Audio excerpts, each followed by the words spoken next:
एक बार कबीरदास जी ने साहूकार से 100 रुपये लिए और साधु संतों पर खर्च कर दिए और इकरार किया कि कुछ महीनों के बाद सूद समेत वापस कर दूंगा।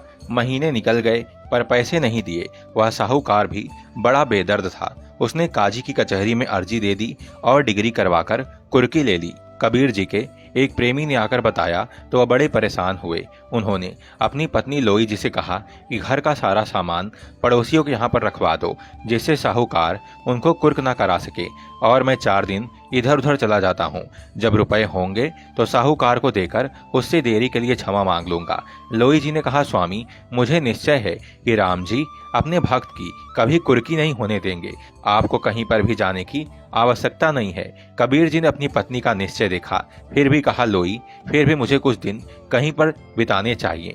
लोई बोली, स्वामी, इसकी कोई जरूरत नहीं है। इस काम को राम जी अपने आप ही संवारेंगे। लोई जी ने निश्चय के साथ कहा। कबीरदास जी मुस्कुराकर बोले, प्यारी लोई, यही तो तेरा गुरु रूप है। लोई जी ने कहा, स्वामी जी, गुरु बोलकर मेरे सिर पर भार ना चढ़ाओ। कबीर जी बोले, लोई, इसमें भला सिर पर भार चढ़ाने वाली कौन सी बात है? जो उपदेश दे उसको गुरु मानना ही पड़ेगा। कबीर जी अपनी पत्नी के साथ बात करने में इतने मग्न हो गए कि साहूकार और कुर्की वाली बात ही भूल गए। रात हो गई परंतु साहूकार नहीं आया। सोने से पहले कबीर ने कहा, लोई, ऐसा लगता है कि साहूकार सवेरे पियादे लेकर कुर्की करने ही आएगा। लोई जी ने दृढ़ता के साथ कहा, स्वामी जी, नहीं, बिल्कुल नहीं, कतई नहीं, कोई कुर्की नहीं होगी। परमात्मा जी उसे हमारे घर पर आने ही नहीं देंगे। कबीर बोले, लोई, तूने मेरे राम जी से कुछ ज्यादा ही काम लेना शुरू कर दिया है। लोई बोली, स्वामी, जब हम उनके बन गए हैं तो हमारे काम वो नहीं करेंगे तो कौन करेगा? तभी अचानक किसी ने दरवाजा खटखटाया। लोई जी ने उठकर दरवाजा खोला तो सामने साहूकार का मुंशी खड़ा हुआ था, जो साहूकार की तरफ से तगाजा करने जाया करता था। लोई जी ने मुंशी से पूछा, क्यों राम जी के भक्त हमारी कुर्की करने आए हो?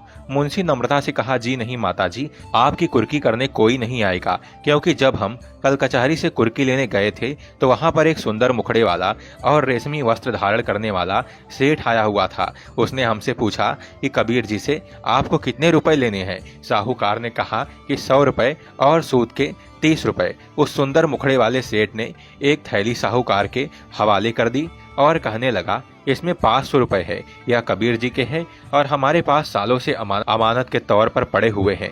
जितने तुम्हारे हैं आप ले लो और बाकी के कबीर जी के घर पर पहुंचा दो। साहूकार जी ने उनसे और बातचीत करना चाह रहे थे, परंतु वह पता नहीं एकदम से कहाँ चले गए, जैसे छू मंतर हो गए। यह कौतुक देखकर साहूकार पर बहुत प्रभाव पड़ा। वह समझ गया कि कबीर जी कोई ईश्वर के बंदे हैं और वह उनकी कुर्की करके गुनाह के भागी बनने जा रहे थे।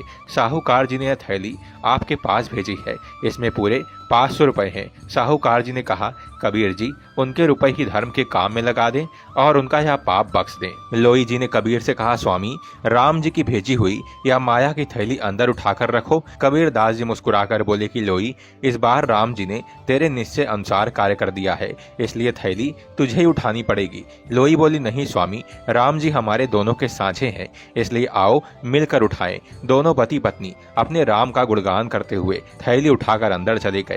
उस दिन कबीर जी के घर पर एक बहुत बड़ा भंडारा हुआ, जिसमें वह सारी रकम खर्च दी गई। बोलिए जय सिया राम।